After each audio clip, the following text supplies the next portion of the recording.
वित्त मंत्री श्री मनीष सिसोदिया जी ने बहुत ही शानदार बजट प्रस्तुत किया विधानसभा में। बहुत कठिन परिस्थितियों के अंदर ये बजट प्रस्तुत किया गया और एक तरह से इस बजट में समाज के सभी तबकों को ध्यान में रखा गया है।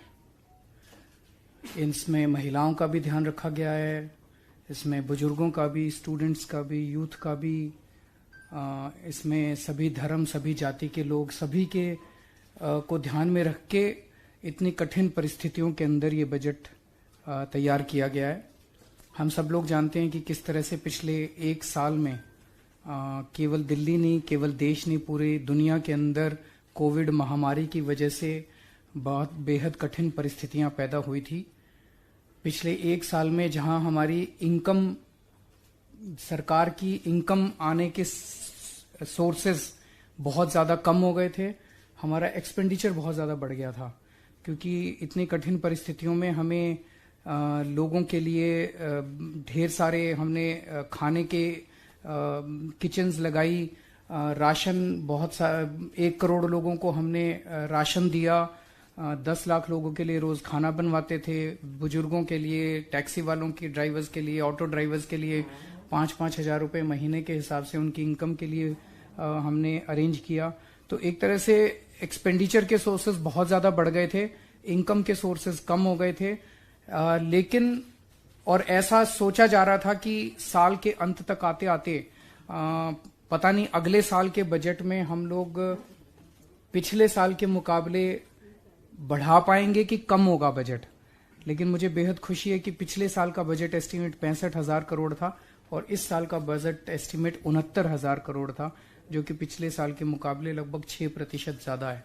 तो पिछले साल के मुकाबले बढ़ोतरी हुई है, इतनी कठिन परिस्थितियों के अंदर बढ़ोतरी हुई है। ये मैं इसके लिए दिल्ली के लोगों का खासकर धन्यवाद देना चाहता हूं, जिन्होंने अपनी सरकार के ऊपर भरोसा किया और इतनी कठिन परिस्थितियों के अंदर भी उन्होंने पूरा अपना टैक्स दिया, अपनी जिम्मेदारी पूरी की, जिससे कि सरकार चल रही है और अच्छे से चल रही है। इतनी कठिन परिस्थितियों के बावजूद जितनी भी सरकार की सब्सिडीज थी, जितना सरकार लोगों को अलग अलग सेक्टर्स में मदद करती थी, वो जारी रही। बिजली की सब्सिडी जारी रही, लोगों को फ्री बिजली मिलती रही, पानी की सब्सिडी जारी रही, लोगों को फ्री पानी मिलता रहा, स्कूलों के अंदर बच्चों की अच्छी शिक्षा देने का काम, फ्री शिक्षा देने का काम जारी रहा, अस्पतालों के अंदर फ्री दवाई, फ्री उनके स्वास्थ्य सेवाएं जारी रही। इन सब कठिन परिस्थितियों के बावजूद बसों के अंदर जो महिलाओं को फ्री सफर दिया जाता है वो भी जारी रहा। और मुझे खुशी है कि अगले साल भी आज जो बजट प्रस्तुत किया गया है उसके अंदर भी ये सब सुविधाएं, फ्री बिजली, फ्री पानी, free transport, free education, free health services, ये सब जारी रहेंगे। मुझे बेहद खुशी है कि जो हम पिछले 6-7 साल से जो ट्रेंड चला आ रहा है, इस बजट के अंदर भी लगभग चौथाई बजट जो है वो शिक्षा के ऊपर खर्च किया जा रहा है और 14% बजट जो है वो स्वास्थ्य सेवाओं के ऊपर खर्च किया जा रहा है, जो कि सरकार का शुरू से शिक्षा और स्वास्थ्य के ऊपर प्रायोरिटी रहा है। वो प्रायोरिटीज इस बजट के अंदर भी जारी है। जब से हमारी सरकार बनी है, दिल्ली का बजट सरप्लस में है, दिल्ली के बजट में घाटा नहीं हुआ आज तक। और सीएजी की रिपोर्ट भी ये कहती है कि दिल्ली देश का अकेला राज्य है जहां पे हम लॉस वाला बजट नहीं करते, हम सरप्लस वाला बजट करते हैं। जब से हमारी सरकार आई है तब से केवल सरप्लस वाला बजट आ रहा है। आज जो बजट पेश किया गया ये भी सरप्लस बजट है। आज के बजट की एक और खासियत यह है कि इसमें अक्सर हमने देखा है, जितने भी स्टेट्स के बजट देखते हैं, दूसरे राज्यों के बजट देखते हैं और हमारे से पहले जो सरकारें थी उसमें इस्टेब्लिशमेंट की कॉस्ट, तनख्वाह है, इंटरेस्ट लाइबिलिटीज हैं, ये सारी जो इस्टेब्लिशमेंट की कॉस्ट्स हैं वो कई बार 70-70, 80-80% होती हैं। हाँ, आज जो बजट प्रस्तुत किया गया इसमें इस्टेब्लिशमेंट की कॉस्ट केवल 45% है। 55% बजट एक तरह से स्कीम्स के ऊपर, योजनाओं के ऊपर, जनता के विकास के ऊपर, सोशल सिक्योरिटी, इन चीजों के ऊपर खर्च किया जा रहा है, जो एक बहुत एफिशिएंट फाइनेंशियल मैनेजमेंट दिखाता है, जिसकी तरफ अब दिल्ली सरकार धीरे धीरे बढ़ रही है। आज देश, हम लोग अब 75 साल आजादी के पूरे कर रहे हैं, और 75 साल के बाद ये वाला वर्ष जो है 75वां साल है आजादी का। जाहिर तौर पे देश के लिए एक बहुत खुशी की बात है, और दिल्ली सरकार भी दिल्ली के लोगों के साथ मिलके इसको बहुत भव्य तरीके के साथ पूरा साल इसको मनाएंगे हम अपने 75 साल को। लेकिन इसके साथ साथ आज 75 साल पूरे करने पे ये सोचने की जरूरत है कि लोगों के एस्पिरेशंस क्या हैं, क्या वो एस्पिरेशंस पूरी हुई आज 75 साल के बाद। और इन 75 साल के बाद अब जब 100 साल आजादी के पूरे होंगे 2047 में, तब भारत कैसा होना चाहिए, तब देश कैसा होना चाहिए, उस देश को की नींव रखने के लिए, उस किस्म के 2047 के हमारा जो भारत का और दिल्ली का सपना है, उस सपने की नींव अभी से रखनी पड़ेगी, तब हम अपना 2047 का सपना पूरा कर पाएंगे। उस नींव को रखने का काम आज इस बजट ने किया। तो एक तरफ ये माननीय वित्त मंत्री जी ने जो विजन दिया कि आज दिल्ली का पर कैपिटा इनकम जब हम अपने देश के अंदर देखते हैं तो बहुत अच्छा है, लेकिन जब दुनिया के स्तर पे देखते हैं तो उतना अच्छा नहीं है। सो हमारा 2047 का सपना है कि दिल्ली का पर कैपिटा इनकम हमें सिंगापुर के पर कैपिटा इनकम के बराबर करना है 2047 तक। उसके लिए हमें दिल्ली के पर कैपिटा इनकम को 16 गुना बढ़ाना पड़ेगा। वो बढ़ाएंगे, उसके लिए जो भी करने की जरूरत है वो करेंगे। इस बजट के अंदर विजन दिया गया कि 2048 का ओलंपिक गेम दिल्ली के अंदर होना चाहिए। उसके लिए जो भी करने की जरूरत है उसके लिए दिल्ली बिड करेगा। 2048 के ओलंपिक गेम्स के लिए दिल्ली बिड करेगा। उसके लिए जो भी जरूरत है, जो भी इंफ्रास्ट्रक्चर क्रिएट करने की जरूरत है, जो भी दूसरी चीजें क्रिएट करने की जरूरत है, वो हम करेंगे। तो एक तरह से 2047 का विजन इस बजट के अंदर दिया गया है, और हमारी 75 साल की आजादी के लिए को मनाने के लिए ढेर सारे कार्यक्रमों का इसके अंदर रूपरेखा तैयार की गई है। हमारे शहीदों को याद किया जाएगा, और खासकर शहीद आजम भगत सिंह और बाबा साहब अम्बेडकर के जीवन और उनके संदेश, उनकी लेखनी, उसको जन जन तक पहुंचाने के लिए ढेरों कार्यक्रम किए जाएंगे, जिसके लिए स्पेशल बजट का प्रावधान किया गया है। दिल्ली में 500 जगह बड़े बड़े, जो कनॉट प्लेस में हम तिरंगा देखते हैं, उस किस्म के, उस साइज के बड़े बड़े तिरंगे लगाए जाएंगे। जब हम तिरंगे की तरफ देखते हैं तो हमारे अंदर एक देशभक्ति की भावना आती है, हम देशभक्ति की भावना से ओतप्रोत होते हैं। तो दिल्ली में जगह जगह तिरंगे लगाए जाएंगे, बड़े बड़े तिरंगे लगाए जाएंगे, ताकि जनता के अंदर देशभक्ति की भावना का संचार हो। इसी मौके के ऊपर शिक्षा को जन आंदोलन बनाया जाएगा। एक तरफ अभी जब हम शिक्षा की बात करते हैं तो स्कूलों की और कॉलेजों की बात करते हैं, लेकिन स्कूल और कॉलेज में तो शिक्षा का स्तर काफी ऊंचा हो रहा है, सरकार लगी हुई है। लेकिन ये एक ऐसी चीज है जो केवल सरकार के करने से नहीं होगा।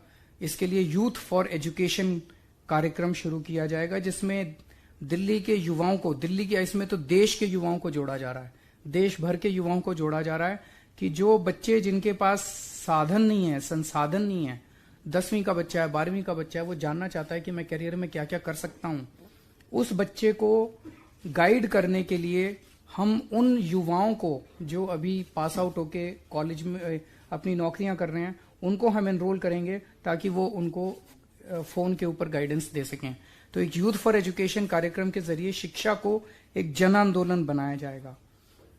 दूसरा, इसी मौके पर 75 साल के आजादी के मौके पे योगा को भी एक तरह से हम जन आंदोलन बनाएंगे, योग और ध्यान को।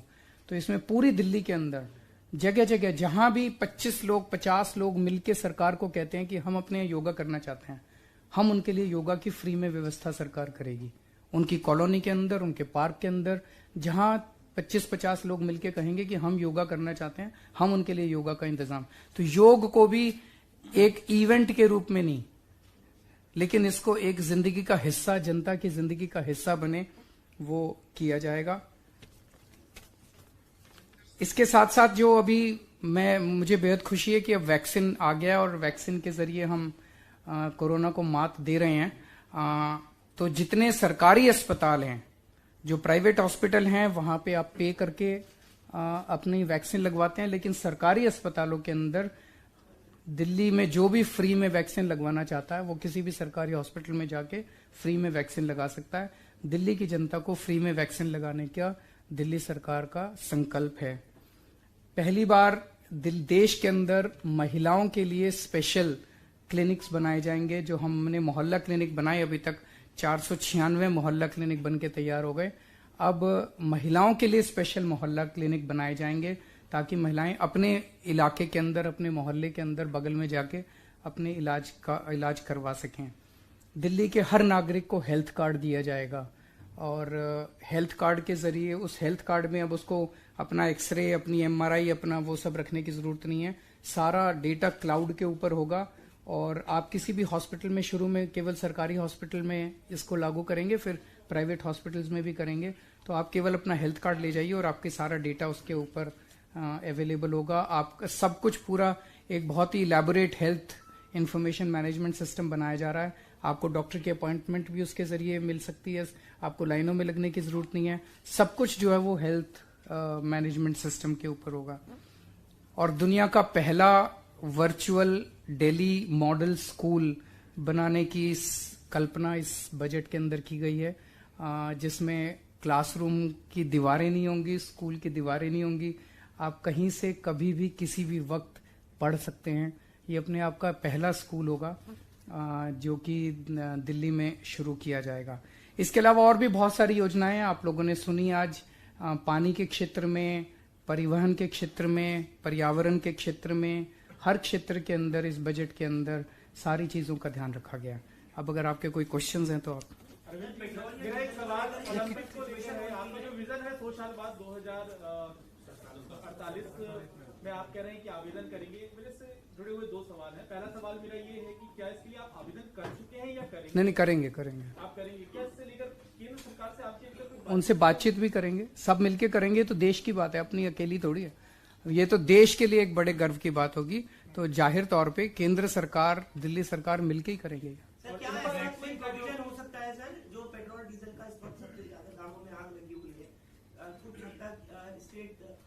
स्टेट के तो वैसे ही टैक्सेस बहुत कम होते हैं, हमारे तो वैसे ही साधन बहुत कम होते हैं।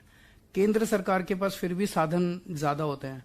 तो अगर केंद्र सरकार इसमें कुछ पहल करे तो लोगों को फायदा हो सकता है। जी बिल्कुल लेना चाहिए, जरूर लेना चाहिए। हम तो शुरू से कह रहे हैं कि इसको जरूर जीएसटी के अंदर लेना चाहिए। वैक्सीनेशन की जो बात थी कि सरकारी अस्पतालों में फ्री होगा, तो प्राइवेट अस्पतालों को क्यों इससे दूर रखा गया? क्या कोई खास वजह है? नहीं, कोई खास नहीं है। कुछ लोग प्राइवेट में जाना चाहते हैं, वो जाएं, हम क्यों। अब आप कहोगे जैसे प्राइवेट स्कूल है, सरकारी स्कूल है। जो सरकारी स्कूल में पढ़ेगा वो फ्री है, जो प्राइवेट में अपना पैसा खर्च करके करना चाहते हैं वो करें। सरकारी अस्पताल हैं, प्राइवेट अस्पताल हैं। जो प्राइवेट अस्पताल में इलाज कराना चाहते हैं हम उनको क्यों वंचित रखें। अरविंद जी, ये वर्चुअल दिल्ली स्कूल वाले जो कॉन्सेप्ट आप लेके आ रहे हैं, एक्चुअल में जब कोरोना आया था, वर्चुअली क्लास शुरू हुई थी, तो बहुत सारे एक्सपर्ट ने इस पर अपनी रिपोर्ट दी थी कि बच्चों का विकास रुक जाता है, शारीरिक आंखों को दिक्कत होगी। तो बहुत सारी दिक्कतें थी इसके साथ। तो आपका ये कॉन्सेप्ट कैसे बच्चों के लिए बेहतर होगा? इसमें मैं मनीष जी, इसका पूरा डिजाइन बनाया गया है और उसी से ये सीख मिलकर हुआ है। क्योंकि जो अभी तक कहते हैं कि इसका विकास रुक जाता है वो भी थ्योरेटिकल है, और ये जो कहते हैं कि साहब इसी से काम चल जाएगा ये भी अभी एक अजम्पशन है। लेकिन नीड महसूस हुई है।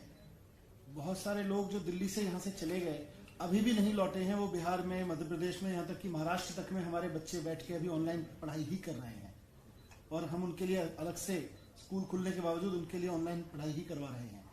तो वो वर्चुअल एक पॉसिबिलिटी है, उसको कैसे एक्सप्लोर करके करना है, उसमें काफी एजुकेशनिस्ट की हमने एक टीम बनाई है और वो इसको एक्सप्लोर कर रहे हैं कि किसी बच्चे का जो विकास स्कूल में आने से होता है वो लोकल एक्टिविटीज से कैसे रुके, वो दूर बैठे हुए कैसे कर ले, लेकिन साथ साथ वो वर्चुअली पढ़ाई कर सके, प्रैक्टिकल्स कर सके, एग्जाम दे सके। पूरा सिलेबस उसका उसी तरह से डिजाइन होगा ताकि वो जहां भी रह रहा है वहां के हिसाब से वो काम कर सकते। आप लोगों दोनों से मेरा सवाल है कि बजट आप लोगों ने बनाया, मुख्यमंत्री ने तारीफ भी करी, बड़ी जल्दी सरप्लस हो गया, जिस तरीके से बजट बढ़ा है। अभी 6 महीने पहले तक बजट आप लोगों को टैक्सेस बढ़ाने पड़े थे पेट्रोल और डीजल पर, और तब जाके आमदनी बढ़ी थी। अब ऐसा क्या फार्मूला आप जो लेके आए हैं, वित्त मंत्री भी बता दें और आप भी बता दें कि जो बजट सरप्लस चला गया और 69 पहुंचा दिया आपने 69,000। Efficient financial management. सर आपने कहा पर कैपिटा इनकम जो है वो सिंगापुर के बराबर हो जाएगी, और उसके लिए आपने कहा कि Sorry? आपने कहा कि सिंगापुर का पर कैपिटा इनकम यदि पर कैपिटा इनकम के बराबर हो और 16% तक उसकी बढ़ोतरी हो। फ्लोटिंग पॉपुलेशन और ये जो माइग्रेट्स का रहता है सबसे ज्यादा, आपको लगता है कि पर कैपिटा इनकम इसकी वजह से प्रभावित नहीं हो सकेगा? अगर मनीष जी बता सकें। नहीं, वो सारी चीजों को ध्यान में रखते पर कैपिटा इनकम जब ली जाती है तो एक एवरेज लिया जाता है। एवरेज में आते हैं जो अमीर लोग होते हैं वो भी आते हैं, जो गरीब लोग होते हैं वो भी आते हैं, माइग्रेंट की पॉपुलेशन भी होती है।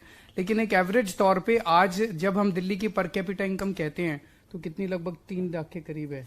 3 लाख 3.5 लाख आज बताया गया था कि मैं एग्जैक्ट, हाँ, लेकिन जब इसी को 16 गुना बढ़ाया जाएगा। और ये देखिए दिल्ली में फ्लोटिंग पॉपुलेशन है, वो सिंगापुर में भी है। आज दिल्ली तमाम परिस्थितियों के बावजूद पूरे नेशनल एवरेज से 3 गुना पर है। उसमें जो सर की पॉलिसीज हैं जिसमें लोगों के लाइफ में फाइनेंशियल इंटरवेंशन हो रही है, लोगों की मदद हो रही है, उससे और मार्केट में एक्सपेंडिचर बढ़ रहा है, उनकी एक्सपेंड करने की कैपेसिटीज बढ़ रही हैं। आज जिसका बिजली का बिल बच रहा है वो 3,000 रुपये बचा के उसके बाद उसको लोकल मार्केट में इन्वेस्ट करता ही है ना, उससे किसी दुकानदार की इनकम बढ़ रही है, तो वो कहीं ना कहीं लोकल फ्लोटिंग इकोनॉमी में बहुत कंट्रीब्यूट कर रही है।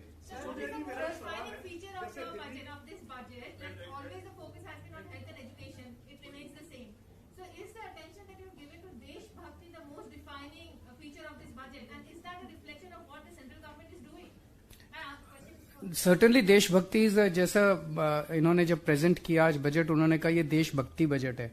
सो सर्टेनली देशभक्ति इज द डिफाइनिंग फीचर, जिसमें एक तरफ देशभक्ति से संबंधित ढेर सारे उसके सेलिब्रेशन से संबंधित इवेंट्स होंगे, और जैसा आज 75 साल जब हम आजादी को पूरे कर रहे हैं तो हमारे सामने किस किस्म का देश है, किस किस्म की दिल्ली है, हमें और क्या क्या करने की जरूरत है, और 100 साल पूरे करने पे हमारा कैसा सपना है और उसको सपने को पूरा करने के लिए क्या क्या नींव रखने की जरूरत है, वो सारे फीचर्स इसमें हैं। आपने सेंट्रल गवर्नमेंट की कही तो सेंट्रल गवर्नमेंट भी अपने देश की है, दिल्ली सरकार भी अपने देश की है, मध्य प्रदेश सरकार भी, सारी सरकारें मिलके मनाएंगी ना, इसमें अलग अलग थोड़ी है, हम सब मिलके मनाएंगे। देश को गर्व है अपनी आजादी के ऊपर।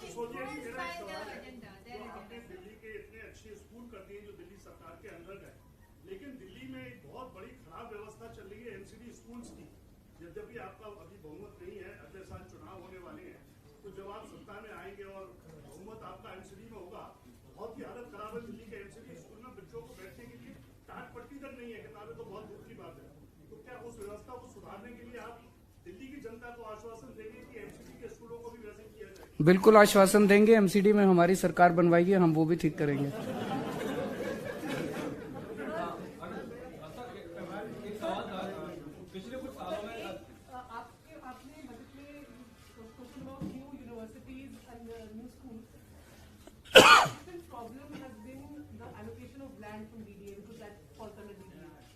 अभी तक बहुत बारी ऐसा हो चुका है कि आप लोगों ने प्रपोज किया है बट लैंड आपको टाइम से एलोकेट नहीं हुआ है। Is there anything that you working on to get rid of this problem? नहीं, देखिए समस्याएं आती हैं, अलग अलग एजेंसीज, ये एक दिल्ली के लिए multiplicity of agencies has always been a problem, it's a legacy की प्रॉब्लम है। लेकिन उनके साथ बैठ के बातचीत करके हमें कई बार जमीनें मिली भी हैं। हमने अपने ट्रांसपोर्ट डिपार्टमेंट के लिए जमीनें ली हैं, उनके बस डिपोज के लिए जमीनें ली हैं, अभी हॉस्पिटल्स के लिए भी कुछ जमीन मिली हैं, तो स्कूलों के लिए भी जमीन मिलेगी।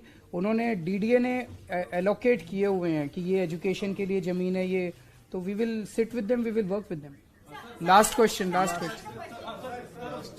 वाली बात आप करते हैं, हमने देखा एक ट्रेंड चला पिछले 8-10 सालों में देशभक्ति की परिभाषा, और जब आप शब्द का इस्तेमाल करते हैं कट्टर देशभक्ति, जो हमने उस दिन पीसी में भी बोला और आज फिर डिप्टी सीएम साहब ने बोला, क्या उस परिभाषा को आपकी सरकार फिर से बदलने की कोशिश कर रही है कि जो समय हमने पिछले कुछ सालों में देखा, या एक अपना स्टैंड अप सेट करना चाहते हैं?